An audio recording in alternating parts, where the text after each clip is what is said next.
Assalamualaikum Bu Wis. Waalaikumsalam. Selamat siang Bu. Mohon izin sebentar Bu.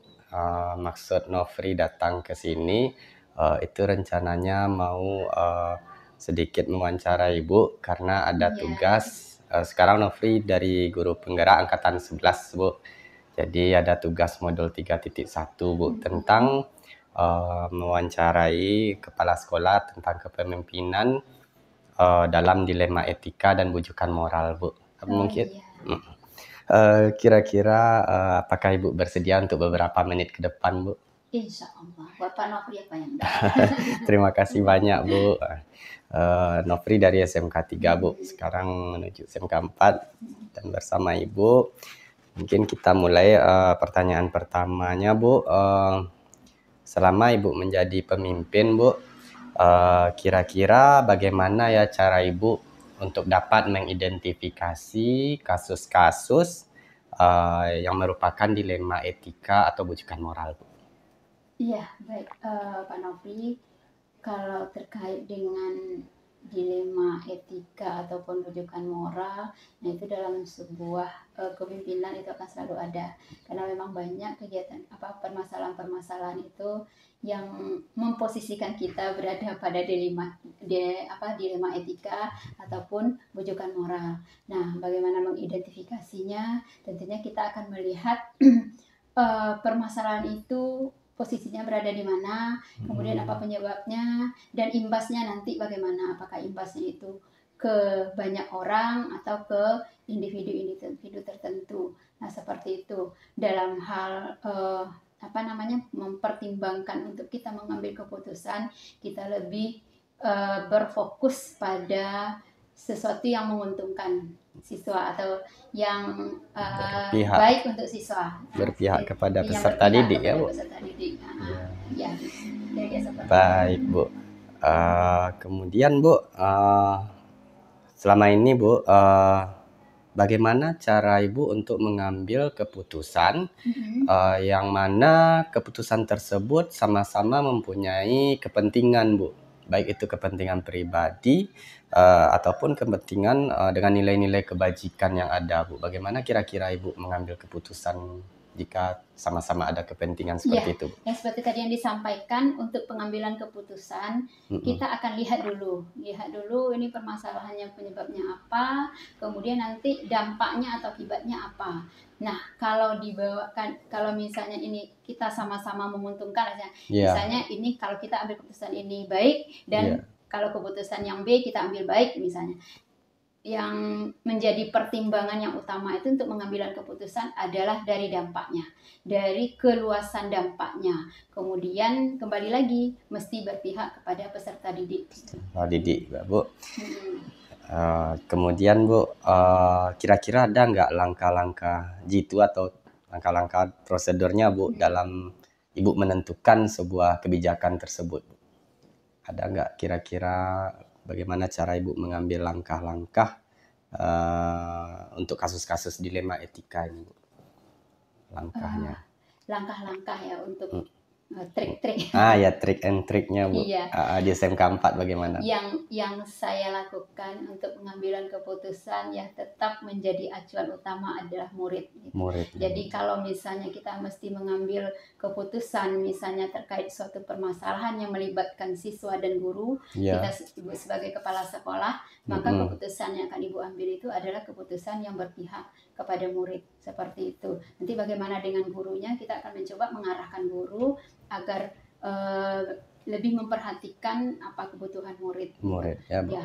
Kita tidak mau nanti keputusan yang diambil itu nanti merugikan masa depan siswa, karena untuk siswa ini kita tidak hanya memikirkan nasib mereka hari ini saja, tapi nanti keberlanjutan di masa yang akan datang. Misal kita mau mengambil keputusan, misalnya siswa ada permasalahan siswa misal, kalau keputusannya kita ambil men-stop atau men-drop out siswa, kita mesti pikirkan setelah mereka keluar dari sekolah nanti mereka seperti apa yang mereka lakukan. Nah, bisa jadi itu bukan sebuah keputusan yang tepat gitu. Nah, sementara kalau kita pertahankan misalnya siswa ini, perilaku dia itu kan bisa juga menyebar ke kawan-kawan yang lain. Nah, ini posisinya dilema etika. Kalau kita stop, nanti masa depannya seperti apa nih si anak. Kalau kita biarkan tetap berada di sekolah, imbasnya bagaimana? Nah, ini perlu pertimbangan khusus. Jadi kalau saya selama ini saya akan meninjau nanti kalau dia tetap di sekolah, dampaknya nanti kepada kawan-kawan yang lain, ke siswa yang lain bagaimana. Kalau seandainya dia dampaknya nanti itu lebih banyak, akan sangat mempengaruhi siswa-siswa yang lain juga, maka kita mungkin akan pertimbangan siswa ini kita tidak drop out, misalnya pembinaan khusus yang kita berikan, kerjasama dengan orang tua atau kerjasama dengan pihak-pihak lain yang bisa membantu. Nah, artinya memang sekali lagi apapun yang diputuskan di sekolah adalah berpihak pada siswa ya Bu. Nah, kemudian tadi Bu kan menyampaikan itu ada berkolaborasi dengan beberapa pihak ya Bu, orang tua, kemudian pembinaan khusus tentu dengan guru BK ya Bu. Nah, menurut Ibu kira-kira yang paling efektif itu yang mana Bu, antara dua tersebut?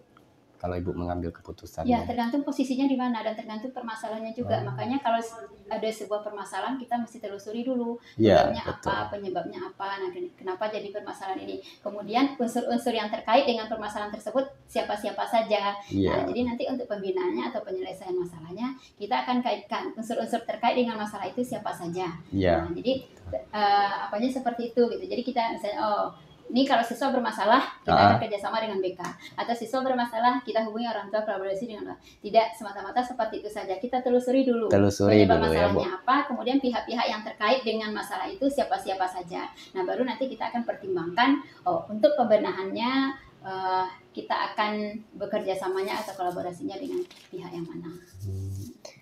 Kira-kira ada tantangan tersendiri nggak Bu dalam pengambilan keputusan Bu? Ya, kalau tantangan itu pasti ada. Pasti ada ya. Dalam sebuah pengambilan keputusan itu, karena seperti yang tadi yang kita bicarakan di 5 etika, dia kan sama-sama baik. Misalnya kita memutuskan A, nah B pasti akan keinginannya tidak terfasilitasi oleh kita. Karena kita ambil keputusan A. Nah, tantangannya seperti itu. Nanti bagaimana kita meyakinkan atau membantu misalnya nih keputusannya kita berpihak ke satu siswa. Nah, kemudian yang lain bagaimana? Nah, itu kita juga tidak abaikan yang satunya. Kita akan perhatikan juga apa yang mesti solusi yang tepat ya Bu. Iya. Baik Ibu, sangat menarik sekali Bu. Di SMK 4 ternyata begini ya Bu. Kemarin juga di SMK 3, kemudian kita bisa ambil pelajaran yang bermakna gitu. Kemudian Bu, ini sedikit lagi ya Bu. Ketika ada kasus atau persoalan tersebut Bu, dilema etika ataupun bujukan moral, itu Ibu menyelesaikannya ada waktu khusus nggak Bu kira-kira? Atau ada jadwalnya begitu? Kalau untuk penyelesaian masalah itu tergantung masalahnya. Misalnya ya mungkin kalau dikatakan ada waktu khusus itu mungkin enggak juga, dia tergantung. Kalau misalnya ada permasalahan kita akan segera tindak lanjuti seperti itu saja. Cuman di sekolah biasanya terkait dengan permasalahan-permasalahan memang saya jadwalkan sekali sebulan itu ada pertemuan rutin ya Bu. Di pertemuan itu nanti kita akan merefleksi dan mengevaluasi program-program sekolah ataupun permasalahan-permasalahan yang kita alami selama 1 bulan. Nah, itu mungkin. Tapi kalau terkait memecahkan sebuah permasalahan itu tergantung istilahnya situasional. Nah, jadi kalau misalnya ada permasalahan maka kita mungkin berembuk bersama, itu bermusyawarah ya. Unsur yang terkait dengan masalah tersebut, nah kita akan selesaikan di sana. Jadi kita tidak ada satu masalah kita tidak langsung sebarluaskan, misalnya nih di SMK ada anak-anak tidak. Tapi kita lihat unsur-unsur yang terkait dengan masalah tersebut apa saja, maka kita cukup di kop yang terlibat itu dengan saja. saja. Oke, berarti kalau seperti itu Bu, memungkinkankah Ibu memakai atau ada tim-tim khusus atau bagaimana Bu dalam penyelesaian masalah atau dilema etika ini?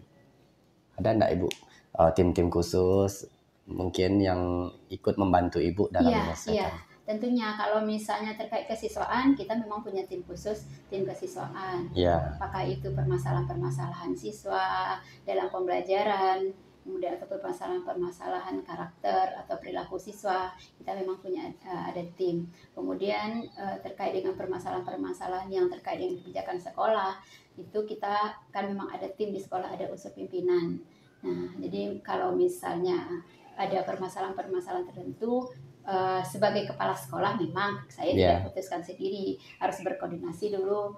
Ya, ini masalahnya siapa-siapa saja yang terlibat, maka kita akan koordinasi ya Bu. Baik Ibu, mungkin ini sudah pertanyaan yang terakhir ya Bu, karena sudah siang juga mengganggu waktu Ibu ke sini ya kan.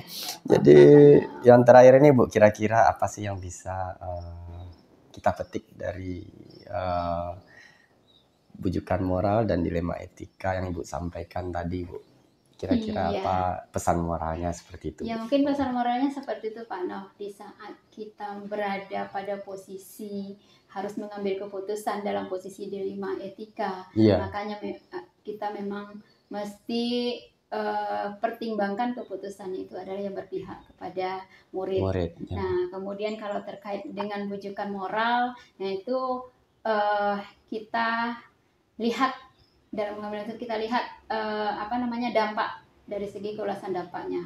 Nah, jangan sesekali kita mengambil keputusan itu yang akan menimbulkan dampak negatif yang luas gitu. Seperti itu. Wah, sangat luar biasa ya Bu di SMK Negeri 4. Jadi Nofri juga mendapat ilmu dari Bu tentang pengambilan keputusan baik itu dilema etika ataupun bujukan moral ini Bu. Bu, terima kasih banyak atas waktunya Bu. Mohon maaf sudah mengganggu Bu. Iya, tidak apa-apa. Semoga sukses selalu. Ya Bu. Cepat selesai, lancar pendidikan guru penggeraknya. Ya Bu. Dan bisa diimplementasikan di sekolah apa-apa yang sudah didapat. Amin. Terima kasih doanya Bu. Mudah-mudahan bisa nanti seperti Ibu ya Bu. Jadi seperti Ibu lebih baik. Iya, seperti Ibu. Sudah hebat ini Bu. Sangat hebat sekali Bu. Mohon maaf Bu mengganggu waktunya sekali lagi Bu. Assalamualaikum warahmatullahi wabarakatuh. Assalamualaikum Bu Yunita. Waalaikumsalam. Izin Bu, kedatangan Nofri ke SMK 1. Itu Nofri sekarang sedang melakukan pendidikan guru penggerak angkatan 11 Bu. Jadi di sini Nofri ingin meminta waktu Ibu untuk berbicara atau berbincang-bincang tentang dilema etika dan bujukan moral yang terjadi di SMK Negeri 1 Payakumbuh Bu. Jadi izin Nofri ya Bu, minta waktu Ibu sebentar. Ya Bu, kita mulai. Yang pertama itu Bu, Nofri ingin mengetahui bagaimana cara Ibu untuk mengidentifikasi kasus-kasus dilema etika ataupun bujukan moral yang ada di sekolah ini Bu. Kalau di SMK 1 Payakumbuh kita memiliki SOP penanganan disiplin peserta didik dan juga ada SOP untuk tenaga pendidik dan kependidikan. Nah, untuk kasus-kasus yang berhubungan dengan kinerja itu kan sudah sesuai dengan SOP yang ada. Nah, jika terjadi pelanggaran tentang SOP tentu kita akan berlakukan, karena di samping SOP tentu ada konsekuensi ya. Kita tidak mengatakan itu adalah sebuah hukuman, tapi kita memakai istilah konsekuensi. Di kita untuk SOP itu ada kita beri nama satu kebaikan menghapus keburukan. Nah, jadi itu sudah diberlakukan di SMK 1 sejak dari tahun 2022. 2022 udah ini sejak pertama kita dengar istilah guru penggerak kan. Di sekolah kita belum ada, tapi di kabupaten tetangga 50 kota sudah ada. Jadi Ibu baca-baca itu sudah mulai mendengar, karena anak-anak kalau diberi hukuman kayaknya menolak, termasuk juga guru. Jadi itu kita terapkan walaupun sepengetahuan kita waktu itu kan. Nah, tetapi untuk di SOP itu ada kasus khusus, yaitu tadi kasus yang dianggap amoral. Itu tidak ada ketentuan keburukan menghapus kebaikan, itu tidak bisa diberlakukan karena itu adalah sebuah, kita lembaga pendidikan. Nah, berarti amoral ini merupakan kata kunci. Nah, jadi ketika kasus itu menjadi sesuatu yang amoral, maka itu langsung kita terapkan dengan pola sidang kasus. khusus ya, ada sidang khusus. Nah, bagaimana Ibu mengidentifikasi apakah ini kasus moral atau apa tadi dilema etika atau bujukan moral. Atau bujukan moral. Nah, ketika kasus yang muncul itu tidak tercover dalam SOP, berarti dia termasuk kategori itu. Nah, tentu Ibu akan melakukan penanganan kasus dengan cara yang berbeda. Kalau SOP itu sudah ada jenjang-jenjang penanganan kasusnya. Betul. Ya. Nah, tapi untuk hal ini, nah jika ya bagaimana? Jadi bagaimana Ibu mengidentifikasi? Berarti ketika tidak ada di dalam SOP kasus ini, itu berarti kemungkinan ini adalah kasus yang moral atau pelanggaran moral atau dilema etika. Nah, tentu ini diselesaikan dengan aturan yang khusus tadi. Okay. Baik Ibu, sangat menarik sekali ya Bu. Sudah ada SOP berarti ya Bu, berarti kita tinggal menjalankannya ya Bu. Kemudian selanjutnya Ibu, kira-kira selama ini bagaimana cara Ibu mengambil keputusan untuk kasus-kasus yang sama-sama kepentingannya Bu, sama-sama mempunyai kepentingan atau sama-sama mengandung nilai kebajikan gitu Bu. Oke. Misal kita contohkan kasus anak ya. Anak, kalau guru nanti tersebut nama guru, kita ingin guru tetap ideal ya. Nah, tapi anak karena masa pertumbuhannya memang belum semua anak bisa menampilkan sosok yang ideal. Nah, dalam hal kasus anak ada yang melakukan pelanggaran moral tadi. Ibu sebagai orang tua, karena kita juga orang tua yang menggantikan posisi anak-anak yang di rumah orang tuanya sementara di sekolah. Jika kasus itu secara pribadi, Ibu jika kasus itu hanya lingkup guru belum kepada peserta didik mengetahuinya, artinya guru, lingkungan guru, karena guru adalah orang tua tentu punya persepsi yang sama, maka kita akan melakukan pembinaan kepada anak itu tanpa memberikan sanksi dan tidak mempublis hal itu. Mempublis hal itu. Tetapi ketika ternyata ada juga beberapa kasus yang seperti itu, kasus ini malah kita munculkan dari pengaduan anak-anak yang duluan menerima informasi itu. Nah, ketika informasi itu sudah beredar di anak-anak dan ketika itu kita melihat ini memang sudah tidak bisa diselamatkan kan gitu. Tidak bisa diselamatkan. Nah, pada posisi ini kan dilema ya. Iya, dilema. Satu sisi kita orang tua, kita pengen memberi, karena prinsip Ibu semua manusia itu bisa salah dan semua manusia bisa diberi kesempatan untuk memperbaiki kesalahan. Betul sekali. Tetapi di lain sisi dan juga ada aturan HAM ya, bahwa anak ini adalah orang yang di bawah umur yang masih perlu pembinaan dan ini untuk kembali benar. Nah, si anak yang bermasalah ini kan dilindungi undang-undang sebenarnya untuk dia tumbuh. Tetapi di lain sisi di sekolah kan bukan hanya anak ini satu ya, anak itu tidak sendiri pula di sekolah. Ada jauh malah di tempat Ibu 1400 siswa lain ya, satu orang yang membawa, ada anak-anak lain yang juga punya hak untuk mendapatkan lingkungan yang bebas dari hal-hal yang berdampak negatif pada mereka.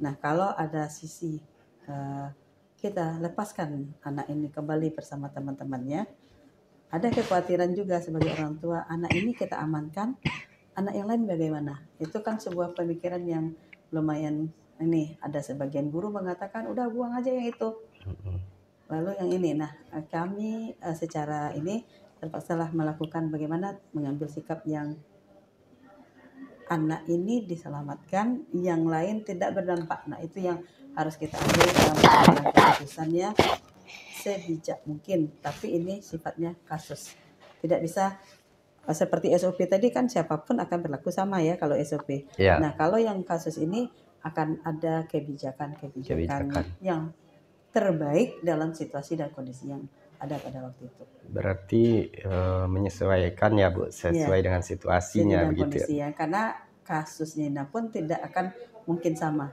Dilema moral yang kasus yang ini saat ini seperti ini. Nah, pada kasus yang lain akan bersikap seperti ini. Cuman kita apa yang terjadi pada hari ini tentang kasus yang sama, jika terjadi kasus yang sama pada periode berikutnya kita menganggap itu sebagai acuan. Oh, dulu dengan anak ini dengan kasus sama perlakuan kita seperti ini, maka kita akan coba juga melakukan tindakan yang seperti itu. Baik Ibu, Iya. sangat luar biasa ya Bu. Mohon maaf Bu, agak pilek. Minta tisunya ya Bu.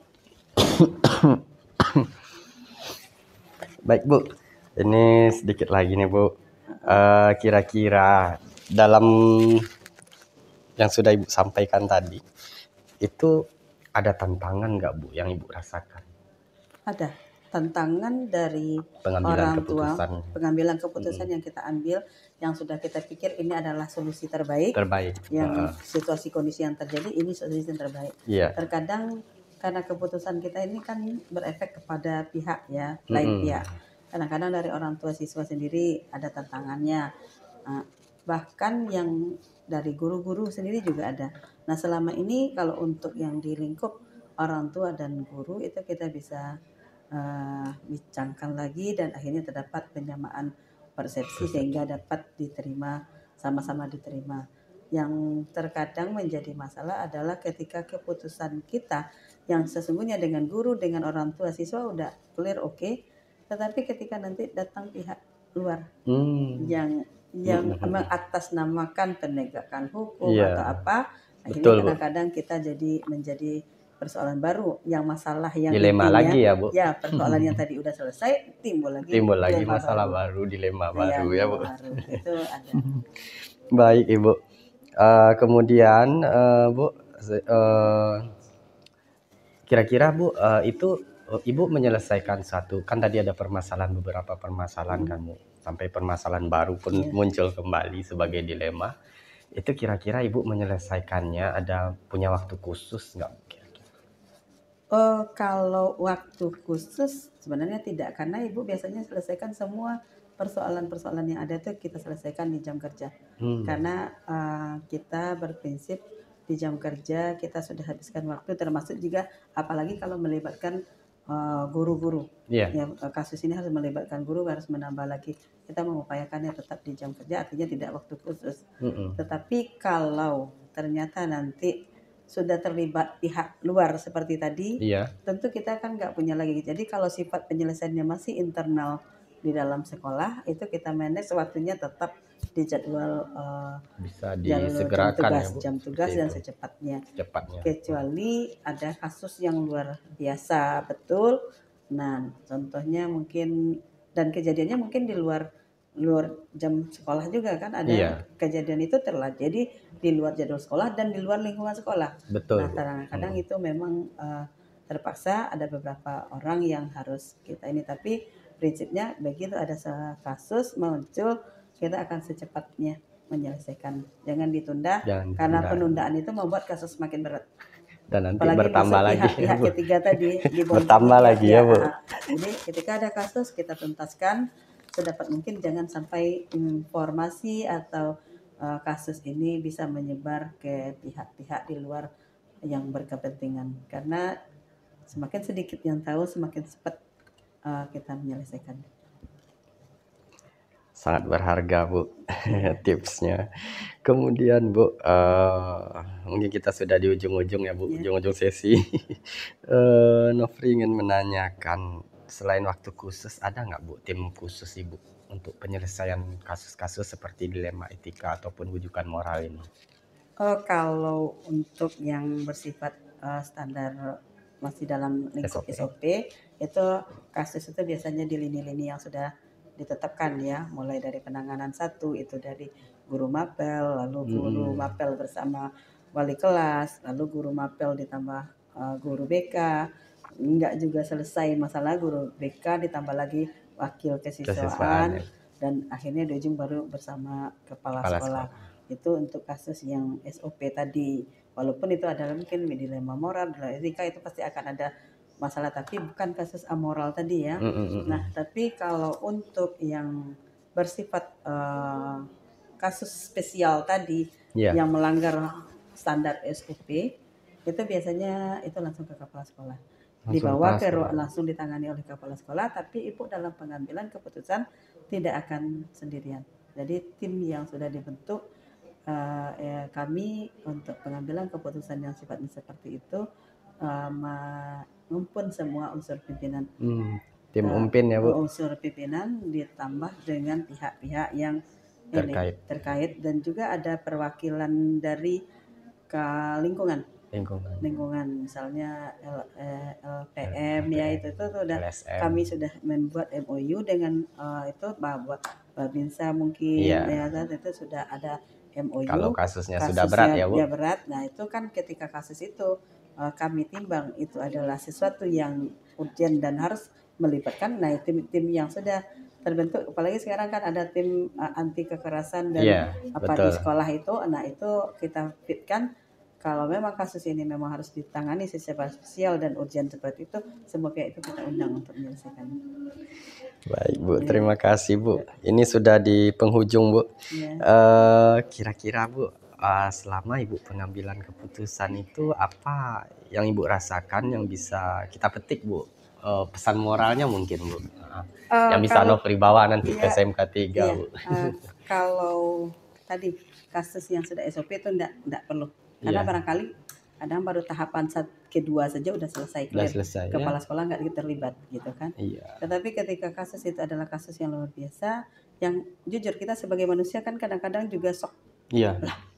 Nah tapi dalam waktu sesingkatnya kita harus antisipasi shock itu.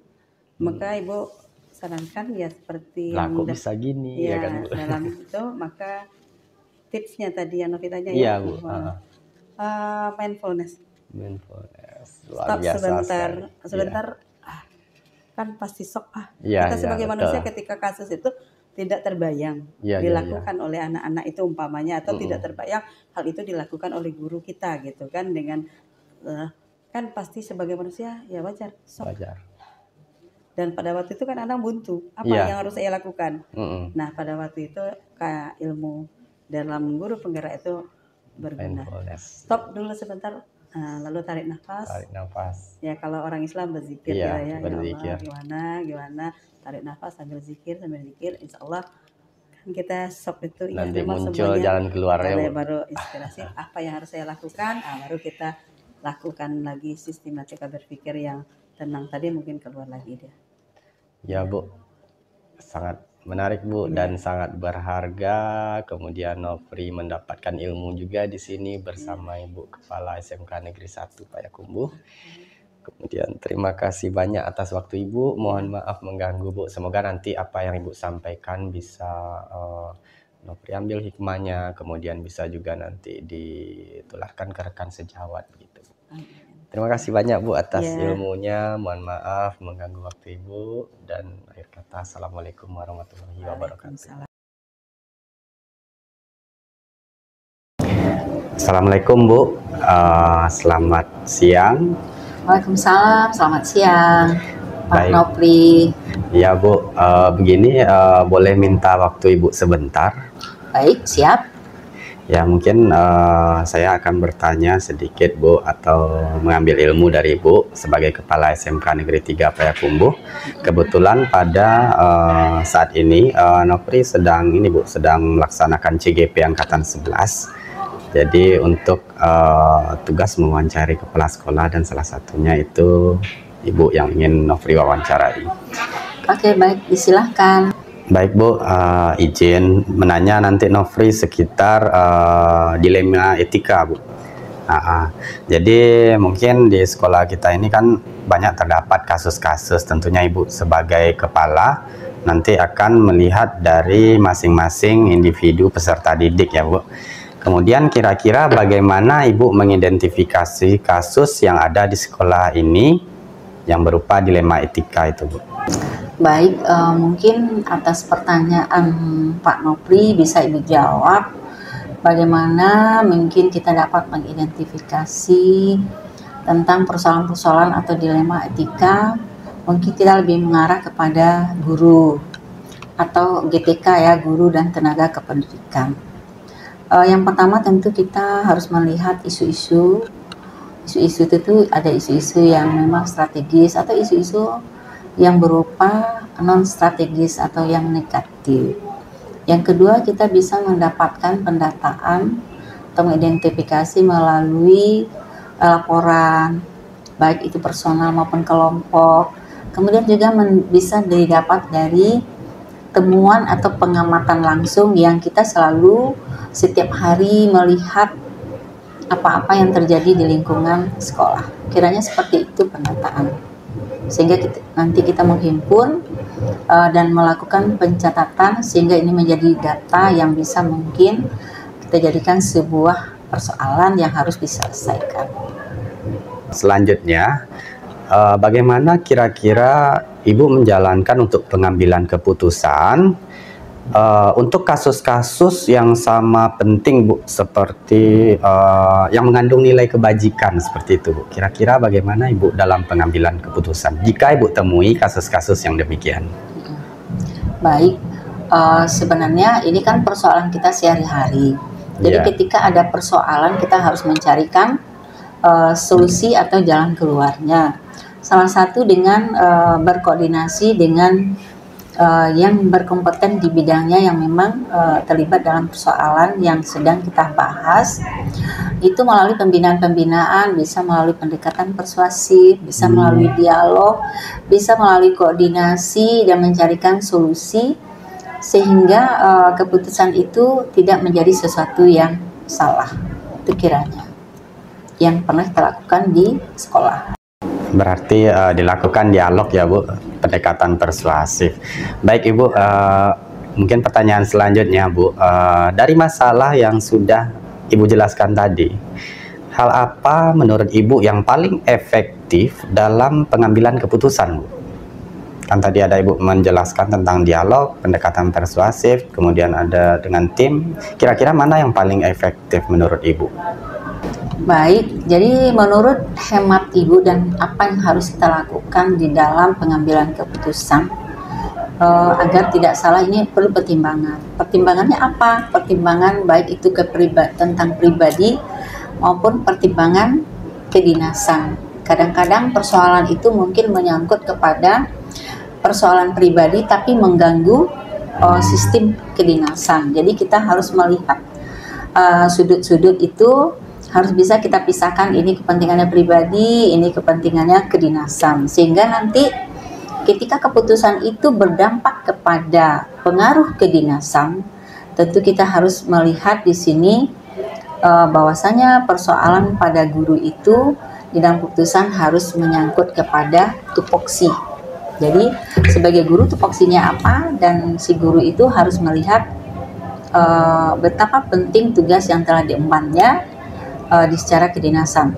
Atau ketika itu mengganggu ke pribadi, artinya di situ harus melihat dampak atau manfaatnya mana yang lebih besar. Persoalan itu dimunculkan apakah ini mengganggu kedinasan atau mengganggu ke pribadi. Jadi kita melihat harus dibagi ya, ini pribadi dan kedinasan. Kiranya seperti itu dalam mengambil keputusan. Jadi artinya nanti sebagai pimpinan kita tidak salah untuk memberikan hukuman atau punishment atau memberikan reward kepada seseorang. Berarti keduanya kalau bisa itu harus saling ya, Bu, saling berjalan ya, Bu. Ya, saling berjalan. Kemudian kira-kira dari kasus-kasus tersebut, Bu, apakah ada Ibu menggunakan atau menyediakan waktu khusus untuk melakukan pembinaan gitu, Bu?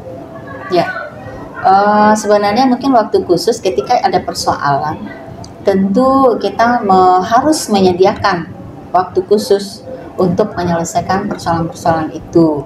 Contoh, si A kita dapatkan informasi dia punya masalah, terus langkahnya tentu kita harus menyiapkan waktu, memanggil, kita lakukan pembinaan. Artinya itu kan waktu yang harus kita sediakan. Tidak mungkin tidak kita sediakan sementara ini ada persoalan. Jadi ada waktu yang khusus yang disiapkan. Kemudian, Bu, tadi kan waktu yang khusus ya, Bu. Kemudian apakah ada tim khusus yang membantu Ibu dalam menyelesaikan kasus-kasus atau persoalan yang ada pada sekolah ini? Khususnya guru ya, Bu? Mungkin kalau untuk ke guru, itu kan persoalan biasanya datangnya dari bawah dulu. Ketika kita temukan persoalan, kemudian kita selesaikan, dan ada yang bisa diputuskan langsung oleh kepala sekolah, dan ada perlunya kita bantuan tim untuk mendiskusikan bagaimana tindakan yang harus kita ambil, dan itu memang bisa kita koordinasikan dengan unsur pimpinan, misalnya dengan wakil kepala sekolah, dengan guru WK, atau dengan koordinator TU, itu kiranya. Baik Bu, mungkin ini pertanyaan yang terakhir ya Bu, karena mengganggu waktu Ibu di siang hari ini. Dari semua kasus Bu, kira-kira nih pembelajaran apa yang bisa Ibu petik atau nanti bisa ditularkan mungkin ke guru yang lain Bu, dari Ibu, cara Ibu menyelesaikan semua kasus ini, kira-kira bagaimana pembelajaran yang bisa kita ambil? Jadi sebenarnya kasus dilema etika itu akan terjadi di mana saja, dan kita tidak bisa mengantisipasi jauh hari ini tidak akan bisa terjadi, karena ini kan dilema. Dilema etika itu sebentuk, bisa saja dia sebentuk insiden dan kemudian terjadi. Nah, dalam hal ini kita harus melihat bahwasanya sosok guru itu juga manusia biasa yang tidak luput dari kesalahan, karena mereka bukan seorang yang sempurna. Dan tentunya dari pihak pimpinan, apa yang harus kita ambil di sini? Berarti pihak pimpinan atau kepala sekolah harus berikan penguatan-penguatan ya, baik secara moral maupun secara material kepada semua guru, baik itu dari guru apa saja, guru mapel, guru produktif. Ya, nah, jurusan itu perlu ada penguatan-penguatan yang sehingga memberikan menutup kekurangan-kekurangan. Jadi jangan kita melihat dari sosok kesalahan saja, tapi kita harus memberikan dukungan sehingga mungkin kita bisa bukan mengantikan dilema itu, tapi bagaimana bisa meminimalisir persoalan-persoalan yang ada pada guru maupun pada peserta didik, sehingga pembelajaran itu bisa berjalan lebih baik, aman ya, dan aman, kira-kira. Berarti sejalan ya Bu dengan ini SMK Negeri 3 Payakumbuh sudah melaksanakan PK ya Bu selama 2 tahun, dan sekarang PK-nya itu apa namanya ini Bu, dapat PK pemadanan kemudian dan PK reguler ya Bu, jadi sejalan. Jadi di sana juga Nofri lihat banyak pelatihan-pelatihan yang sudah dilaksanakan dari kementerian dan Ibu terapkan kepada guru-guru. Baik Bu, mungkin itu saja untuk tanya jawab kita pada siang hari ini. Mohon maaf sudah mengganggu waktu Ibu. Sekali lagi terima kasih banyak Bu atas apa saja yang sudah Ibu jelaskan. Mudah-mudahan nanti bisa diterapkan dan dipetik hikmahnya Bu. Kemudian doakan nanti CGP Angkatan 11 Nofri selesai sampai panen karya Bu. Terima kasih Bu. Semoga sukses untuk guru CGP. Bagaimana ini adalah sebuah pembelajaran berharga bagi kita dan sebuah kesempatan yang mungkin tidak banyak orang juga yang bisa. Nah, sukses untuk guru-guru CGP SMK 3 Payakumbuh. Ya Bu, terima kasih Bu. Ya. Assalamualaikum warahmatullahi wabarakatuh. Waalaikumsalam warahmatullahi wabarakatuh.